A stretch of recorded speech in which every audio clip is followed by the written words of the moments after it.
Shalom, giving all praise to Yahawah, Qadash, giving all praise to Yahawah, Qadash, and Shalom to the hopeful elect out there. Anyway, I'm going to entitle this video Ezekiel 4, verses 4 to 8, and this is someone had sent asked me the question on in my notifications. And he asked it before, but I forgot about it. So he asked a second time, and I gave him a quick answer. This is talking about Jerusalem in America. Now, if you go to the commentary of these Christian scholars, they'll say, okay, according to the days, 390 days, and they'll argue, they'll say Israel as opposed to Judah, which is in the 6th verse, that's talking about the Assyrians, and Judah is talking about the Babylonians. But when you deal with the Babylonians, the prophecy is for 70 years, which that was cut down. I think they were actually went as far as 67, 68, I believe 67 years, so it was cut short. The scriptures in Matthew 24, Luke 21, and so forth speaks about lest the time be cut short, there'll be no flesh to save. So don't get really messed up in the numbers. So other scholars would say, as you read down to Judah, it's talking about the siege of Jerusalem. Well, they'll say, some of them say it's Babylon being besieged, and the Babylonians besieging the Israelites, the kingdom of Judah, excuse me. And then they'll go into when the Romans seized Jerusalem, because you had Judah, meaning Judah, Benjamin, Levi, and some of the northern kingdom tribes stayed with Judah. That's in the book of Chronicles.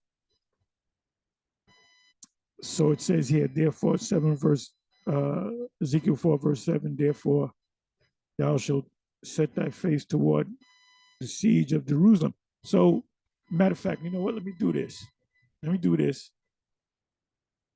But it's actually talking about America. Like if you go to Jeremiah 50 and Jeremiah 51, even Isaiah 13, Isaiah 34, and other scriptures, scholars will tell you that, for example, Jeremiah 50 and Jeremiah 51 was talking about ancient Babylon, but it was not talking about ancient Babylon, it was talking about America. So these scriptures right here, although the scholars, and we're going to see what the scholars say, the Christian scholars say about the 7th verse, and they most likely will say, they'll either say the Romans on 70 AD or the Babylonians. So let's see what they say. But this is talking about America. And what other clues or what other information do we have that we know it's America? When you go down to the 9th verse, read down, it reads about our food shall be defiled among the Gentiles. Now, in these previous captivities, we ate good. In Numbers, it speaks about in Egypt, how the Israelites wanted to, not all of them, but most of them want to go back to Egypt because they were saying how good the food was. And they were eating a lot of prebiotics and probiotics. You know, look that up, prebiotics and probiotics. Yeah, you eat enough prebiotics, probiotics, and postbiotics, your gray hair start turning black, go back to its natural color. So overall, it's talking about the time that we're living in today. The foul bread is the shit that we eat now. This is complete garbage. Now they're talking about putting bugs, which bugs already been in the food. There's a certain percentage of bugs that could be allowed in candy because people started suing people if they found a fly wing or half of a damn fly or something like that. So that would put all the candy companies out of business. So the laws, you can look it up. Don't take my word for it. Look it up. That there's a certain percentage of bugs that can be added into the candy of certain foods. That's in the law now. So them telling you putting bugs in there, they already putting bugs in your food. So let me go here to the let me find the commentary.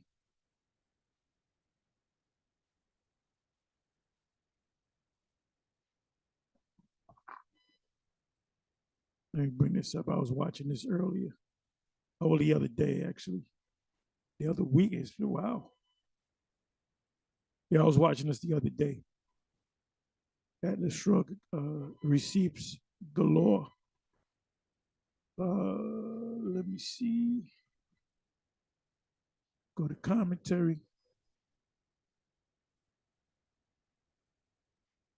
And remember, when you read these prophetic scriptures, they're twofold meanings and threefold meanings. Like the curses in Deuteronomy 28, you know, from the starting from the 16th verse, 15, 16th verse, applies to Israel, but now they will apply to Esau and other nations, mainly Esau. So when somebody said, well, that's only talking about Israel, yeah, but if you go to Deuteronomy 30 and 7, it tells you that they're going to receive the curses now.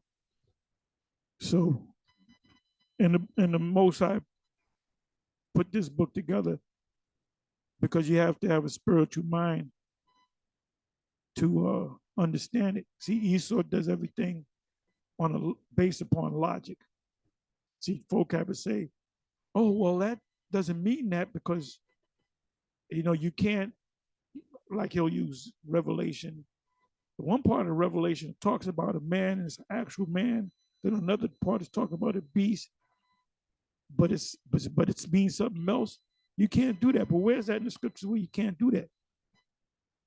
When Daniel saw the beast, the beast, the first beast, the second beast, third beast, fourth beast, he saw an actual beast. I'm talking about Daniel 7. Then in Daniel 7 and 9, when he saw the Lord, he saw an actual man. Well, that symbolized something else. No, he saw an actual man. When he saw those kingdoms, they were in the form of beasts. That's what he saw, a beast. So you can read a prophecy at one time. At one point, you're looking at one part of the vision, and it's an actual man or a woman. Oh, the woman that sat on the scarlet-colored beast he saw an actual woman. He saw an actual woman, which represented America, on an actual beast with various horns and heads and so forth. Seven heads, 10 horns, 10 crowns upon his head and so forth. So he saw a woman and he saw a beast sitting on an actual beast. So there you go. The beast didn't represent an actual beast. They represent the European Union and the NATO. And the woman, the actual woman, represented America. So you know, that's why we don't listen to vocab. A commentary.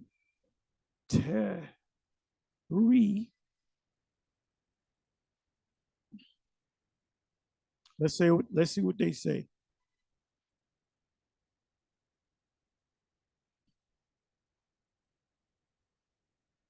Okay, I'm trying to find Bible Hub, and I did go through this before.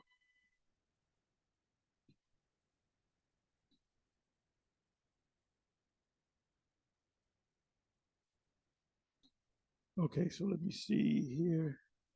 7 verse, therefore thou shalt set with RV, and thou shalt set with the arm uncovered in this verse.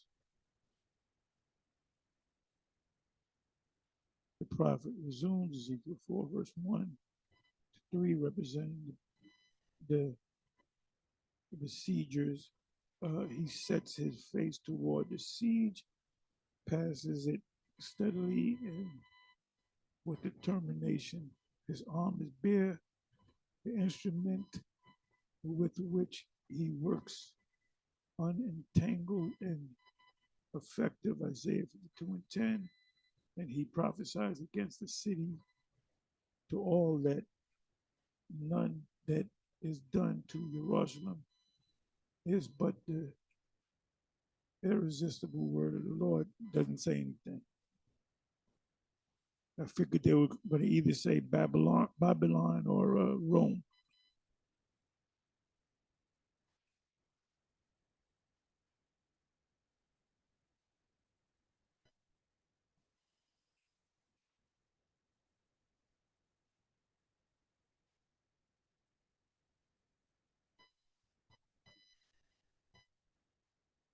Let me try this.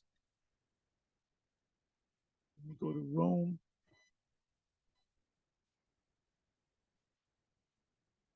Okay, that's Jerome. Roman.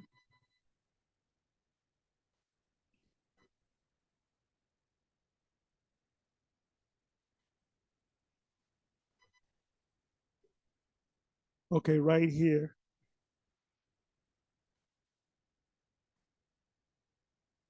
Okay, right here, they're telling you that it's Rome.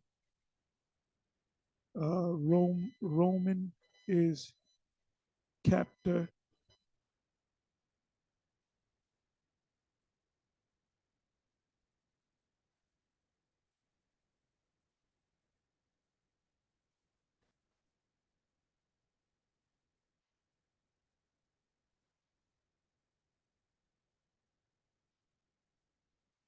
There's a coin called Judah captor because the Romans captured the Jews in okay, so let's see what this says. During the symbolical siege of Jerusalem, this attitude of reclining of Israel and Judah, 390.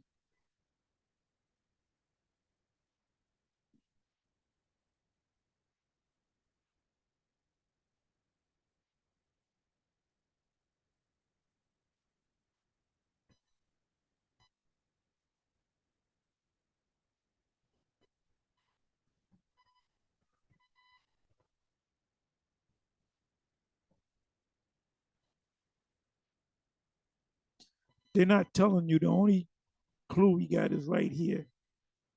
Roman is capta.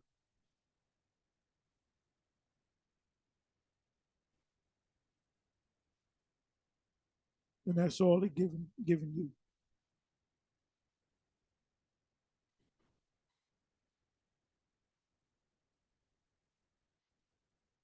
So when you put these two time periods together, was it 390 and 40? It adds up to 430, which represents America because the, like I said, the Assyrians took over the kingdom of Israel, and shortly thereafter they went to the Americas. So the Assyrians didn't enslave the Israelites, the kingdom of the northern kingdom, for any amount of many hundreds of years. And the Babylonians took down, besieged Judah, and it wasn't for no 40 years. So you put them together, Israel and Judah, it adds up to 430 years, which we've been here damn near 430 years. But the Most High says in the New Testament that the time will cut short. If the time is not cut short, there'll be no flesh to save. So if you go by 1619 to now, to 1919, what is that? 16, 17, 18, 19. 2019, that's 400 years. So we should be here for another, you do the quick math, another 10, 15 years. The time's going to get cut short. You know, Esau's ultimate plan, New World Order plan, they're talking about 2025, but they're really talking about 2030. I don't see this devil going in no goddamn 2030.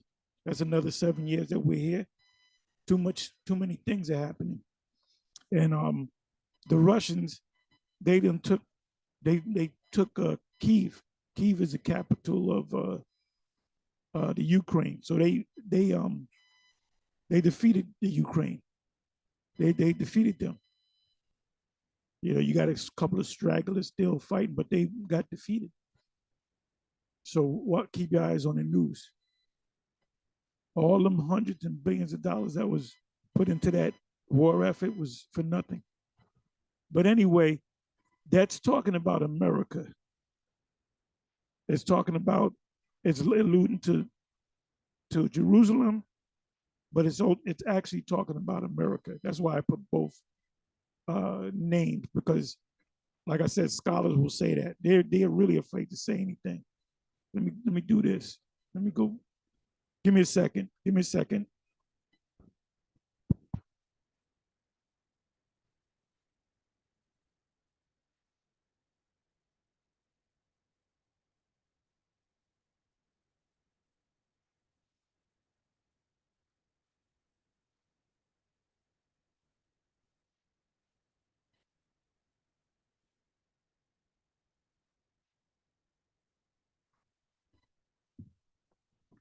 But that's, in a nutshell, that's what it's talking about. And the number one clue that you need is the 9th verse. Matter of fact, let me do this. Excuse me.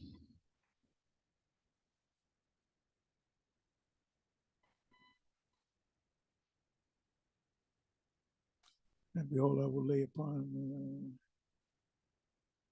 in the days.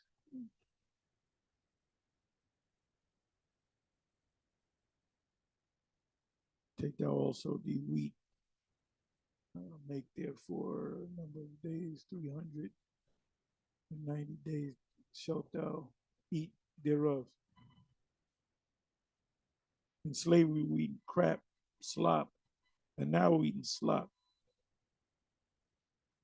Let me see what they say about this.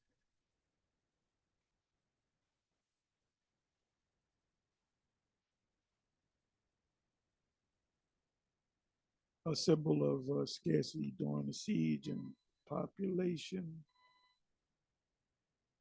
pollution. I'm sorry, pollution and the dispersion of them having to eat unclean things among the Gentiles. That's what we're doing now. Like I said, in Egypt, we were eating good food. We were eating prebiotics and probiotics.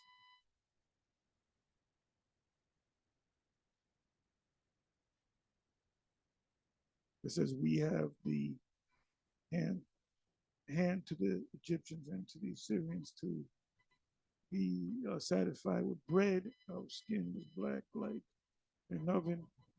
See, they're all over the place.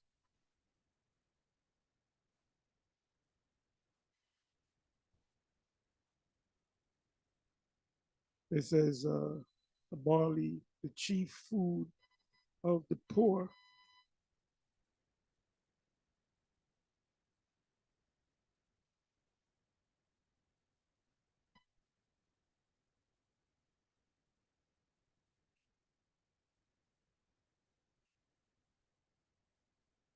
Like I gave you the answer. It's talking about America. 430 years between Israel, the northern kingdom, and the southern kingdom.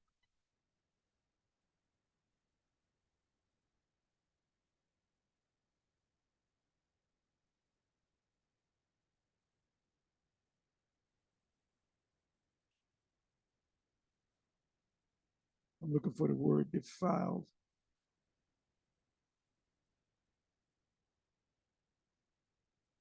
Let me go to the 10th verse.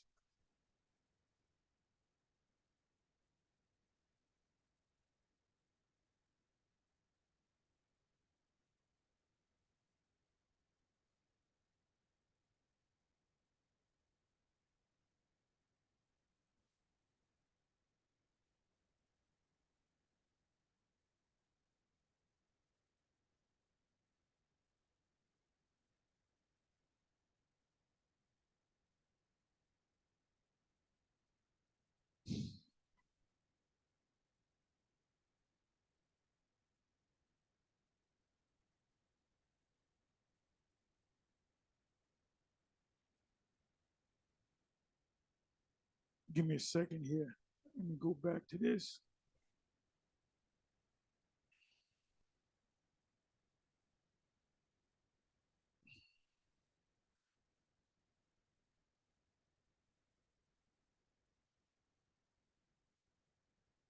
Okay, it says defiled bread. Right, that's the 13th verse. And Yahawah said, even thus shall the children of Israel eat their defiled bread among the Gentiles, whither I will drive them. So the bread was defiled during it when we came over here. Because those other captivities we ate fairly well, and we ate the Babylonian captivity, the beginning of the Greek captivity. We ate the foods. We ate lawful foods. The only time we stopped eating lawful foods was during the time of Antiochus Epiphanes. They were forced not to eat defiled foods, but we know that Ezekiel 4 is not talking about the Greeks. So when we came over here to serve slavery, like I said, Egypt, they missed the food that they had in Egypt. They said, we missed the food that we had in Egypt. We got to go back just for that food. I don't mind working in the hot sun just to get some of that good food. So they ate healthy food. All these captivities, they didn't have things wrapped up in plastic and all that. It's talking about now. And this food that we eat is complete garbage because it's processed. Those going back into the ancient world, you didn't have anything processed. Everything was natural. Everything was natural. That's why I said put man's dung, then it says cow's dung, which represents there's actual shit in the food that we're eating. There's bugs in the food. And they're talking about now, they've been putting bugs in the food. They've been putting bugs in the food, but now they're gonna put more bugs, and they're telling you that they're getting bold with it. So Ezekiel chapter 4, in a nutshell, is talking about the American captivity. Because guess what? 390 and 40 days a day for a year is 430 years. First of all, we started coming over here. You got to pull the clock back to the early 1500s, 1510, 1509.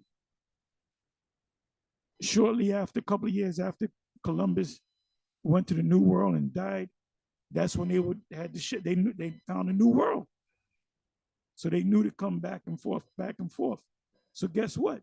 They were bringing slaves from the west coast of Africa as early as the early 1500s. I'm talking about 1509, 1510, 1508. Do the research.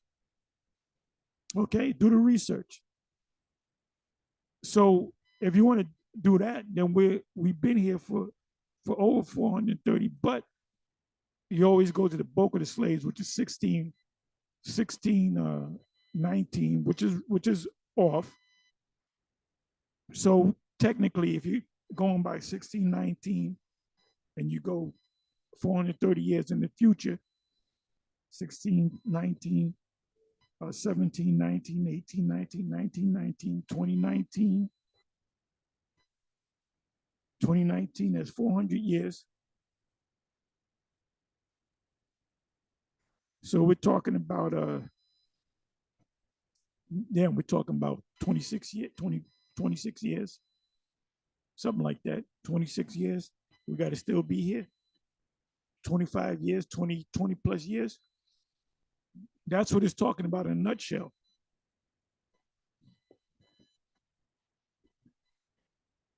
Like I said, these numbers you don't got to worry about. Numbers are not always important. The Most High don't deal with exact numbers.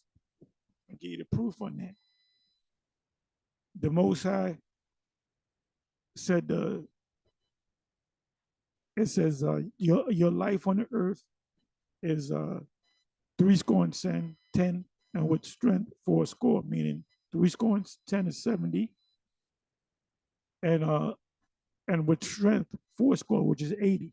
You got people that's, my grandmother lived to be 92, and the reason why she died, because she was lonely because all her sister died. All her peers died. All the people that she, at that age bracket, they all died. So she was like, she got into a depression. She said, if my sister died, I might as well die too. If her sister was living, she'd be living. Her sister was a little bit older than her.